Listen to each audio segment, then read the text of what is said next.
My name is Walter Demler. My rank is Seaman Second Class. My serial number is 609-5330. 70 years later, without hesitation, my dad can still recite his name, rank, and serial number. Who was Admiral at the time? They had two of them, Halsey and Nimitz was in the Pacific. When my sister's brother and I were growing up, Dad never told war stories.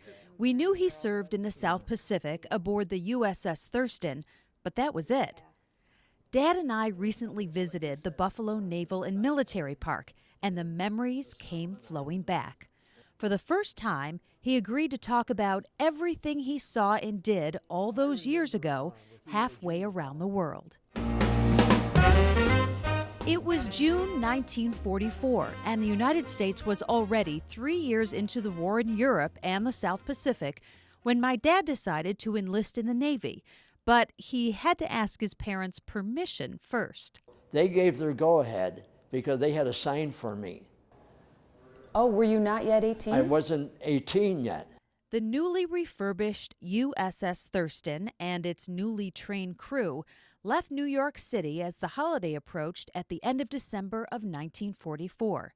The Thurston headed south, traveled through the Panama Canal and on to San Francisco, picked up troops and cargo before making their way to Hawaii, where they docked at Pearl Harbor. We went past the Arizona that was sunk, and then we got to a dock and docked the ship. Could you actually still see the Arizona at that point? What did you see?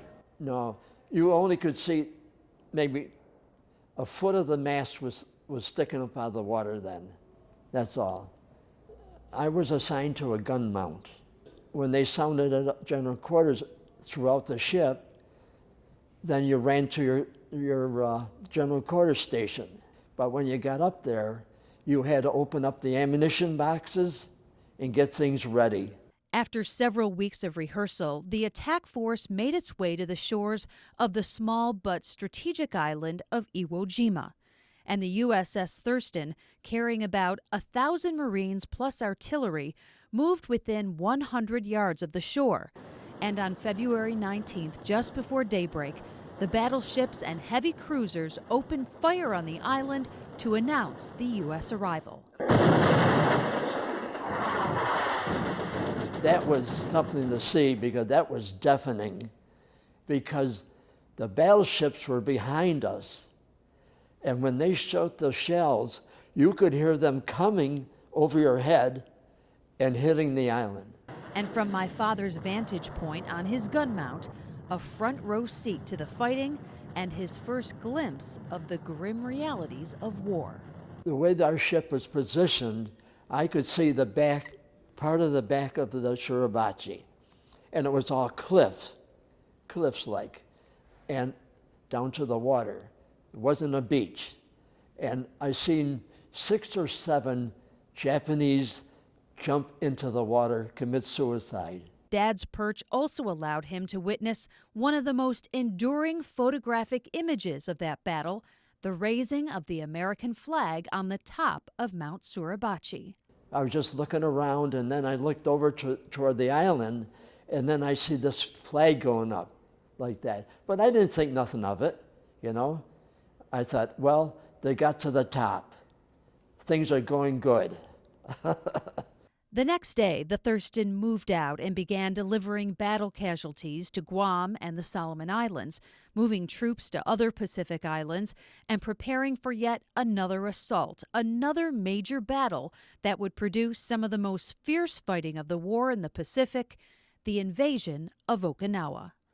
What was the assault on Okinawa like? Well, it was bigger than Iwo Jima, a lot bigger, with a lot more ships. Some planes were starting to come over the island like that. Then everybody else opened up, firing, and that was deafening again. You couldn't believe the noise.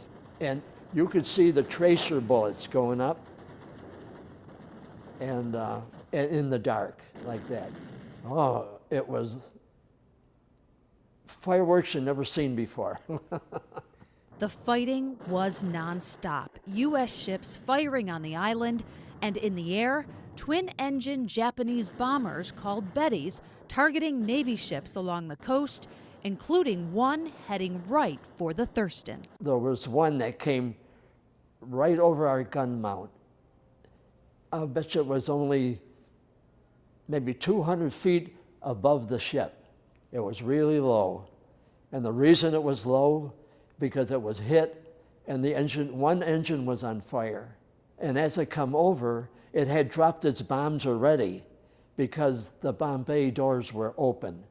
And I could look right up inside the plane because everything was so lit up with all the searchlights, and 2 pilots were in there, and they were just looking straight ahead, Japanese pilots.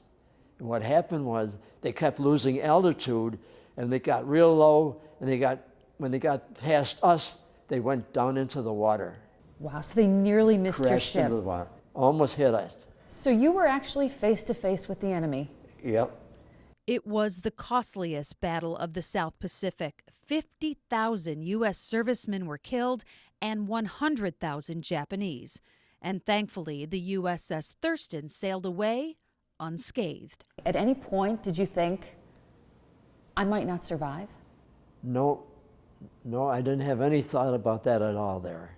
When things are going like that, and all the commotion and everything's going, you don't think about that. You just do what you're supposed to do.